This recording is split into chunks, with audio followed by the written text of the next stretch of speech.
Hello বন্ধুরা, কেমন আছো সবাই? আমি তোমাদের সুমি ভাবি বলছি।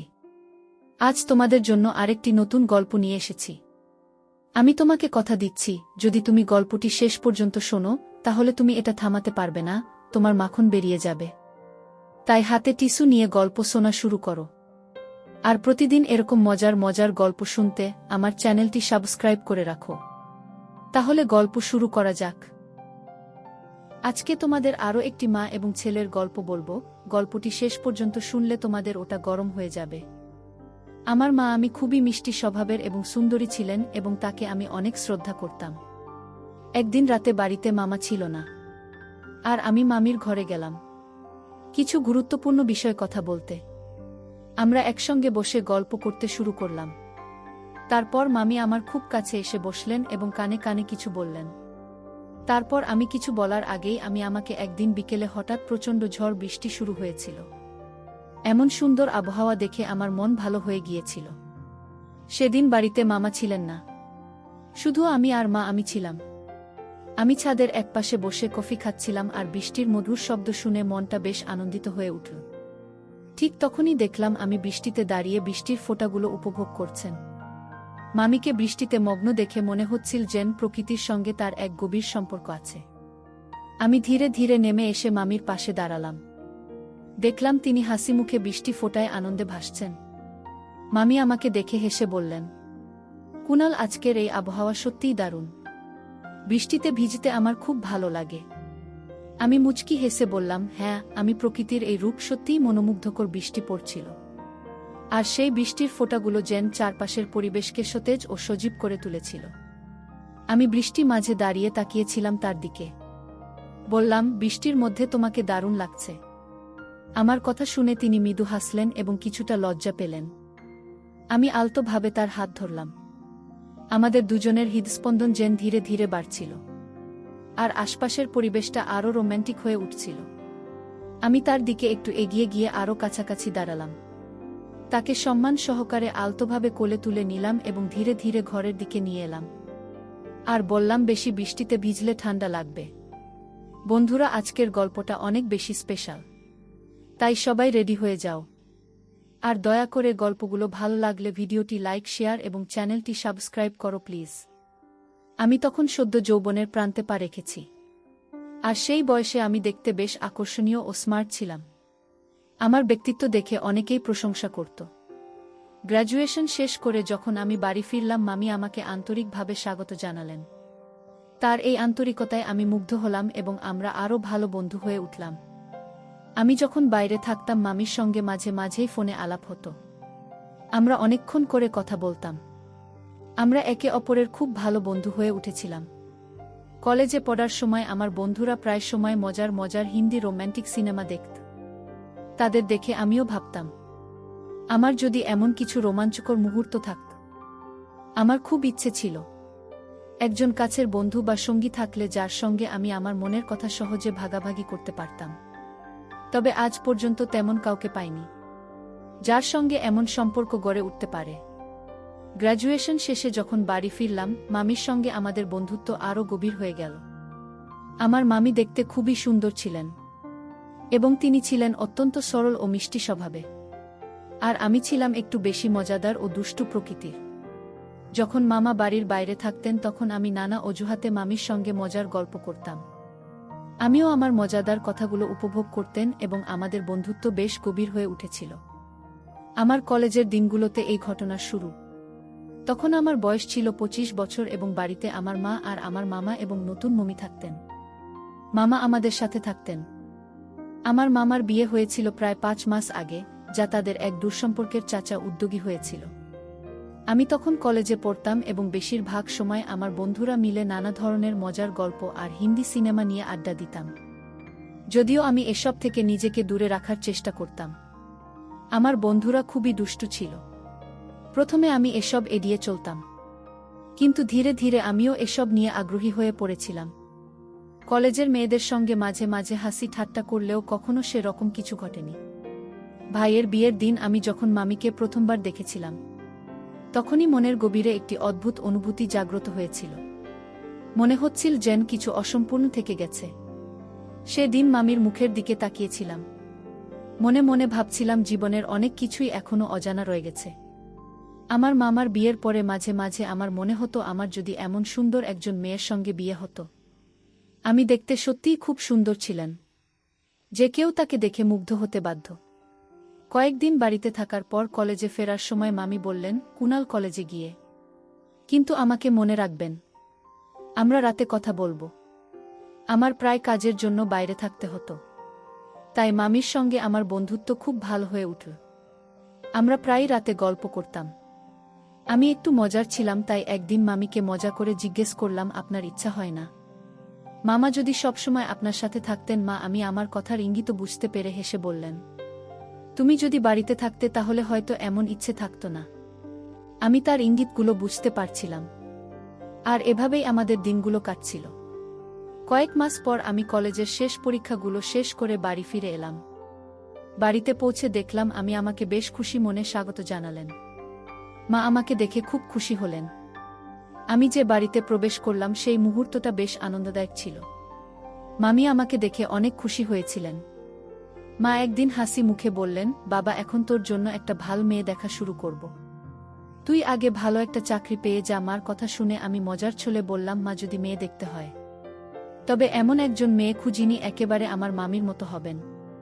আমি কবে বিয়ে করব? এই কথা শুনে আমি একটু লজ্জা পেয়ে হাসলেন। মামি কিছু তখন বললেন না। আমি এরপর আমাকে চা নাস্তা বানিয়ে দিলেন, যাকে আমি আমার ঘরে চলে এলাম। কিছুক্ষণ ঘরে বিশ্রাম নিচ্ছিলাম, তখন হঠাৎ দেখি আমি আমার দরজার সামনে এসে দাঁড়িয়েছেন। তিনি বললেন, ভাগনা কিছু মনে করবেন না, যদি একটু সময় থাকে তাহলে কি একটু আমাকে সাহায্য করতে পারবেন? মামি এসে বললেন, কুনাল তোমাকে সঙ্গে নিয়ে বাজারে যেতে হবে, বাড়ির জন্য সবজি আনতে হবে। মায়ের শরীর ভালো নেই, তাই তিনি যেতে পারবেন না। আর তোমার মামা সব সময় কাজ নিয়ে ব্যস্ত থাকে।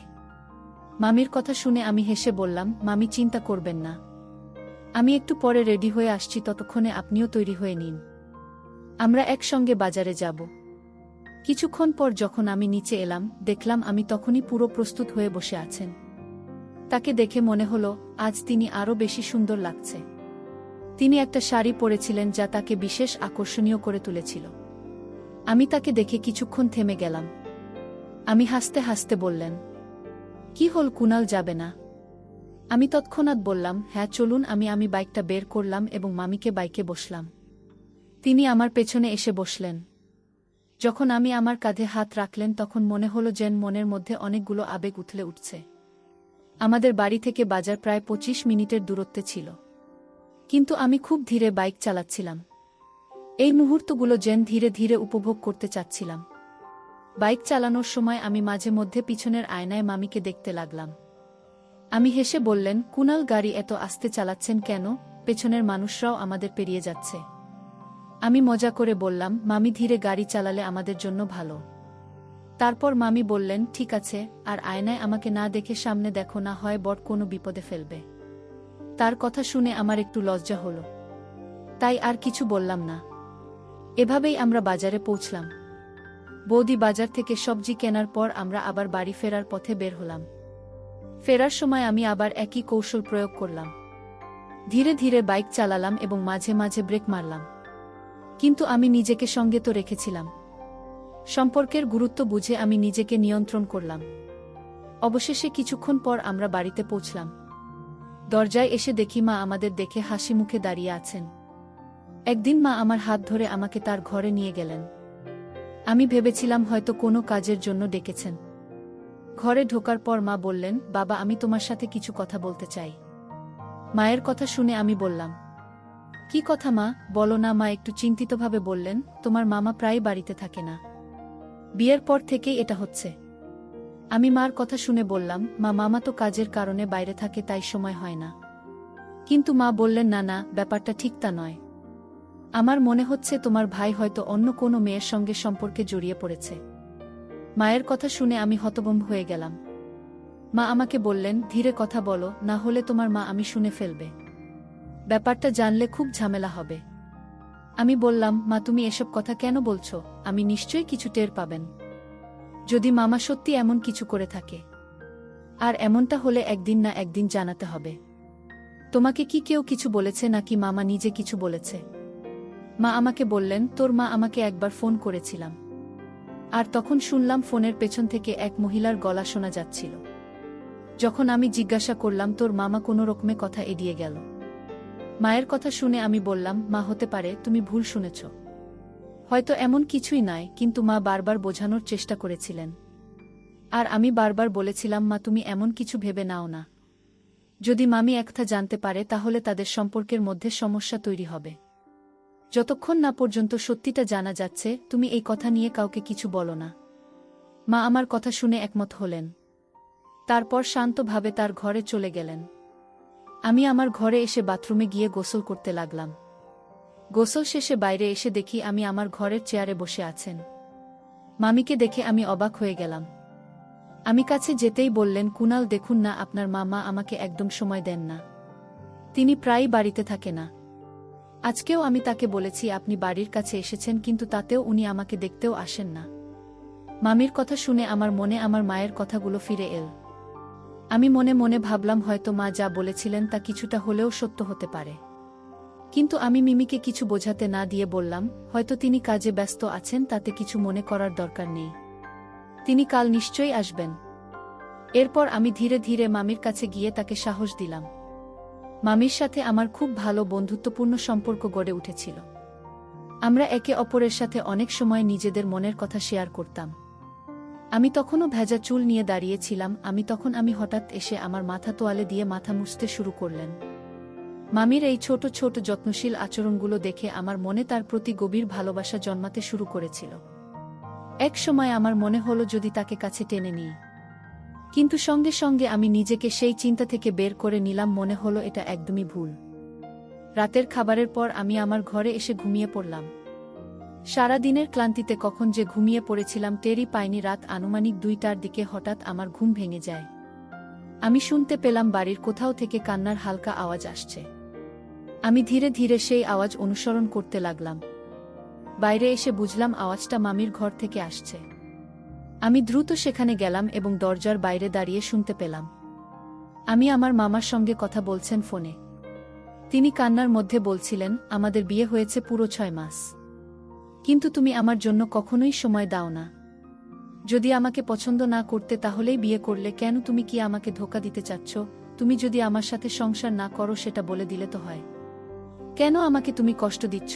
এসব বলে তিনি অনেক কান্না করতে থাকলেন। আমি খুবই কষ্টে ছিলেন। আমি এইসব কথা শুনে আবার নিজের ঘরে ফিরে এলাম। মনে মনে ভাবতে লাগলাম মা যা বলেছিলেন তা কি? তবে সত্যি আমি ভেবেছিলাম যে হয়তো মামা অনেক কাজে ব্যস্ত আছেন, তাই এ বিষয়ে অতিরিক্ত চিন্তা করার কোনো প্রয়োজন নেই।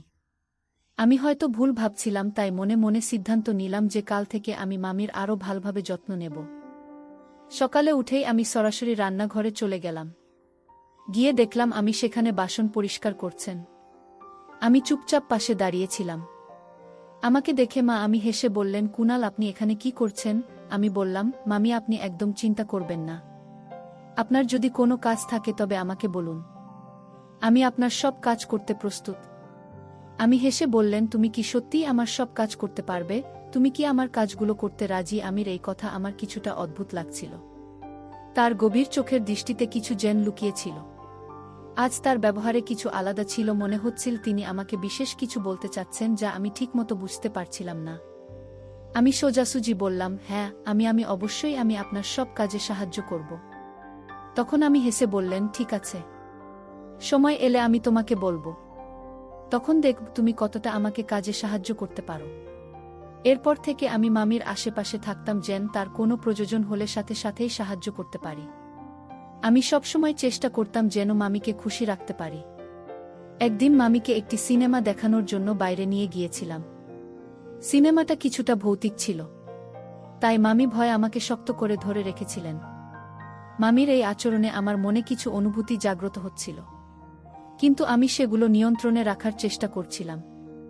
আমি দেখছিলাম যে মামি আমার কাছে আসতে চাইছেন, কিন্তু আমি ঠিকভাবে বুঝতে পারছিলাম না তার এই ব্যবহারের কারণ। আমি চেষ্টা করছিলাম যাতে আমরা দুজনেই ভালো থাকি। সিনেমা শেষ হওয়ার পর আমরা যখন বাড়ি ফিরছিলাম তখন রাত ছিল এবং শীতের হাওয়া বইছিল। আমি হালকা ঠান্ডা একটু কাঁপছিলেন। এমতাবস্থায় আমি মামির জন্য নিজের চাদর এগিয়ে দিলাম এবং আমি ধীরে ধীরে আমার পাশে একটু ঘেঁষে এলেন। এই ছোট ছোট মুহূর্তগুলোতে আমাদের মধ্যে এক অদ্ভুত ধরনের বোঝাপড়া তৈরি হচ্ছিল। আমি সব সময় তার পাশে থাকতে চাইতাম এবং তাকে সুরক্ষিত অনুভব করানোর চেষ্টা করতাম। রাতের শীতলতা এবং সেই মৃদু আলোর মধ্যে আমাদের মধ্যেকার সম্পর্ক আরও দৃঢ় হতে থাকল। আর আমার সম্মান তার প্রতি আরও বেড়ে গেল। আমি অনুভব করেছিলাম যে আমাকে পেছন থেকে শক্ত করে ধরে রেখেছেন। তার এই আচরণে আমার মনে এক ধরনের অস্বস্তি হচ্ছিল এবং আমি বুঝতে পারছিলাম না ঠিক কিভাবে এর প্রতিক্রিয়া জানাব। বাইকটি ধীরে ধীরে চালিয়ে আমরা অবশেষে বাড়ি পৌঁছলাম। বাড়িতে গিয়ে দেখি মামা উপস্থিত আছেন। মামিমা আমাকে দেখে খুব খুশি হয়েছিলেন, কিন্তু হঠাৎ তার পিছনে একজন অপরিচিত মেয়েকে দেখলাম। তাকে দেখে আমরা দুজনেই অবাক হয়ে গেলাম। মা পাশেই বসেছিলেন, চোখে জল নিয়ে কাঁদছিলেন। আমি তার কাছে গিয়ে জিজ্ঞেস করলাম, মা কি হয়েছে? মা তখন বললেন, তোর মামা আবার বিয়ে করছে আর বলছে যেই মেয়ের সাথে জীবনের বাকি দিনগুলো কাটাতে চায়। এই কথা শুনে আমি সম্পূর্ণ ভেঙে পড়লেন এবং চিৎকার করে উঠলেন। তিনি ক্ষোভে মা আমার দিকে তাকিয়ে বললেন, তাই তুমি প্রতিদিন রাতে আমার কাছ থেকে দূরে থাকছিলেন? যদি সত্যি অন্য কারো প্রতি ভালোবাসা জন্মে থাকত, তবে একবার আমাকে জানাতে পারতেন। আমার জীবন কেন তুমি নষ্ট করলে? তবে মামা চুপচাপ দাঁড়িয়েছিলেন, কোনো উত্তর দিচ্ছিলেন না। আমি নিজেও তার উপর খুব রাগান্বিত ছিলাম এবং বললাম, মামা তোমাকে উত্তর দিতেই হবে। আমাদের সবার সাথে এভাবে প্রতারণা কেন করছো? তখন মামা ধীরে ধীরে বললেন, আমি নিজেও আমার জীবনের সমস্যায় হতাশ হয়ে পড়েছি। মামা বললেন, আজ আমি এই মেয়েটিকে আমার সাথে নিয়ে এসেছি, কারণ আমি আর এই সম্পর্ক নিয়ে অসন্তুষ্ট থাকতে চাই না। আসলে আমি প্রথমে বিয়ে করতে চাইনি। মা আমার উপর অনেক চাপ দিয়েছিলেন আর তাই আমি বাধ্য হয়ে তানিয়ার সাথে বিয়ে করেছিলাম। আমি ভেবেছিলাম সময়ের সঙ্গে সঙ্গে সব ঠিক হয়ে যাবে, কিন্তু সেটাই আমার ভুল ছিল। যেখানে আমি কাজ করি সেখানে পূজা নামের এক মেয়ের সাথে আমার সম্পর্ক গড়ে ওঠে এবং আমরা একে অপরকে ভালোবেসে ফেলি। তাই আমি তার সাথে দ্বিতীয় বিয়ে করেছি। তানিয়াকে আমি কখনো খুশি রাখতে পারিনি এবং সত্যি বলতে গেলে আমাদের মধ্যে কোনো ঘনিষ্ঠ সম্পর্ক ছিল না। আপনারা চাইলে তানিয়ার কাছে জানতে পারেন। আমরা যখন তানিয়ামের দিকে তাকালাম তখন তিনি নীরবে মাথা নিচু করে দাঁড়িয়েছিলেন। তিনি বললেন, আমি জানতাম না যে বিয়েটা তোমার মামার ইচ্ছার বিরুদ্ধে হয়েছিল। যদি আমি আগে জানতাম যে মা এই বিয়েটা জোর করে করিয়েছেন তবে কখনই বিয়েতে রাজি হতাম না। তানিয়াম আমি কথা বলতে বলতে কেঁদে উঠলেন। তারপর তিনি ডিভোর্স পেপার নিয়ে এসে সেগুলোতে সই করলেন। মা খুব রাগ আমার উপর চিৎকার করছিলেন, কিন্তু মামার মধ্যে কোনো প্রতিক্রিয়া দেখা যাচ্ছিল না, কারণ যা হওয়ার ছিল তা তো হয়ে গিয়েছিল। মামা আবার অন্য শহরে ফিরে গিয়েছিলেন, যেখানে তিনি সেই মেয়েটির সাথে কাজ করতেন। আমরা সবাই মিলে মামাকে অনেক বোঝানোর চেষ্টা করেছিলাম, কিন্তু সম্পর্কের ব্যাপারে জোরাজুরি করা যায় না। জোর করে তৈরি করা সম্পর্ক একসময়ে ভেঙে পড়ে। মামা চলে যাওয়ার পরে আমি খুব কান্নাকাটি করছিলেন। আমি এবং মা তাকে অনেক বোঝানোর চেষ্টা করলাম। বললাম, তোমার সামনে এখনো অনেক জীবন পড়ে আছে, চিন্তা করো না।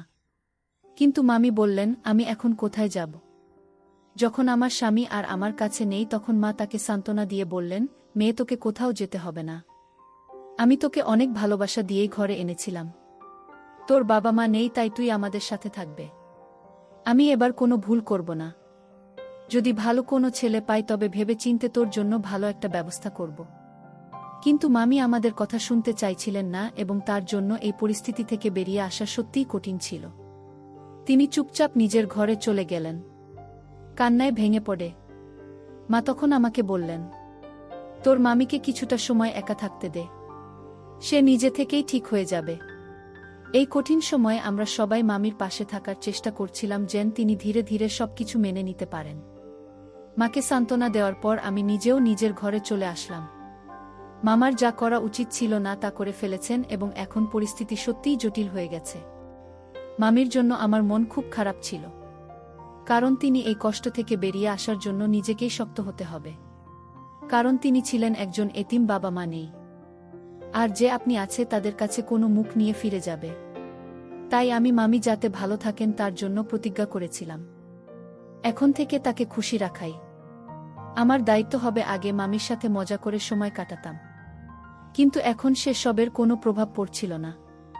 ধীরে ধীরে তাকে বাইরে নিয়ে যাওয়ার সিদ্ধান্ত নিলাম, যাতে তার মন ভালো থাকে এবং একটু হালকা অনুভব করতে পারেন।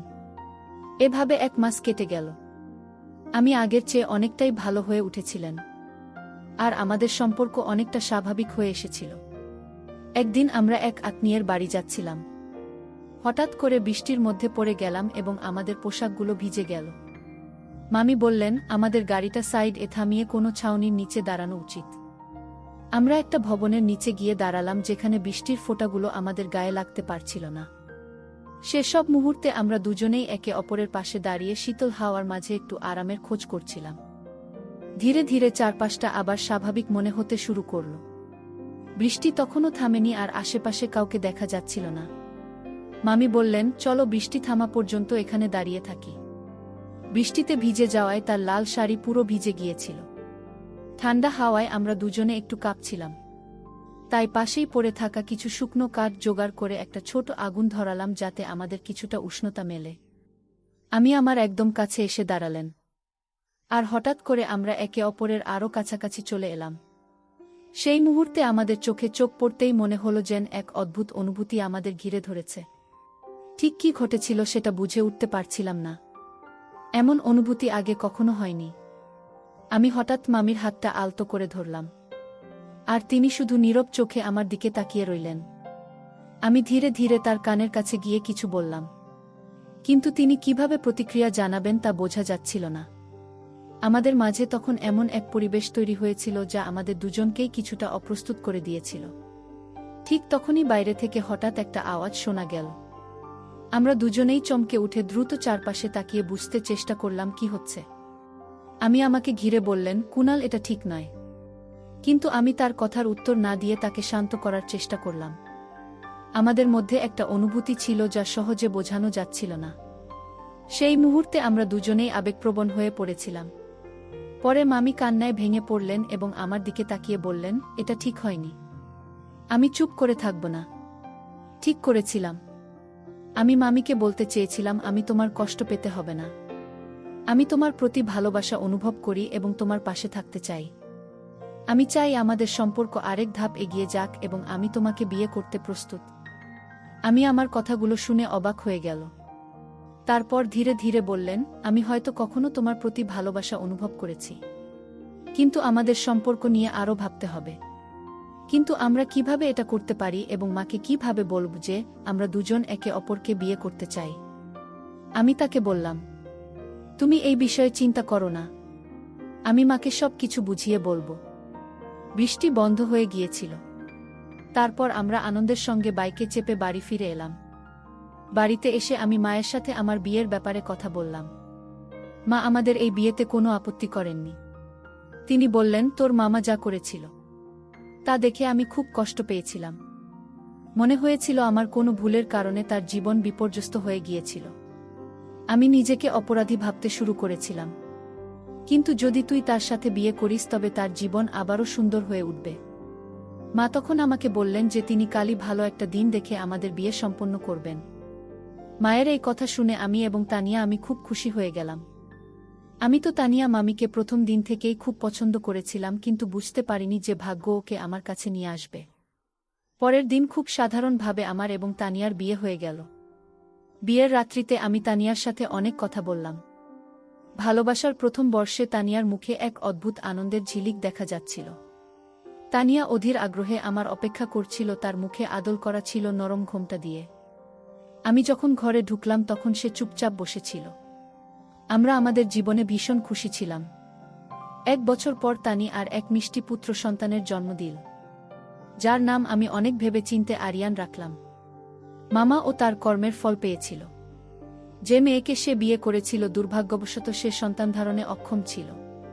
কথায় আছে, যদি তুমি কারো সাথে অন্যায় করো তাহলে তার প্রতিফল একদিন তোমার জীবনে ফিরে আসবে। মা তাকে আর আমাদের বাড়িতে আসতে দেয়নি। গল্পটা কেমন লাগল জানাতে ভুলবেন না। আরও মজার মজার রোম্যান্টিক গল্প শুনতে চাইলে ভিডিওটি লাইক, শেয়ার এবং চ্যানেলটি সাবস্ক্রাইব করতে এবং বেল আইকনটি ক্লিক করতে ভুলবেন না। ধন্যবাদ। প্রিয় বন্ধুরা, গল্পটি ভালো লাগলে অবশ্যই কমেন্ট করে জানাবেন। আর নিয়মিত এমন আলাদা স্বাদের গল্প শুনতে ভিডিওটিতে লাইক এবং চ্যানেলটিকে সাবস্ক্রাইব করে সাথেই থাকুন। আর হ্যাঁ, নোটিফিকেশন বেলটি অল করে রাখবেন।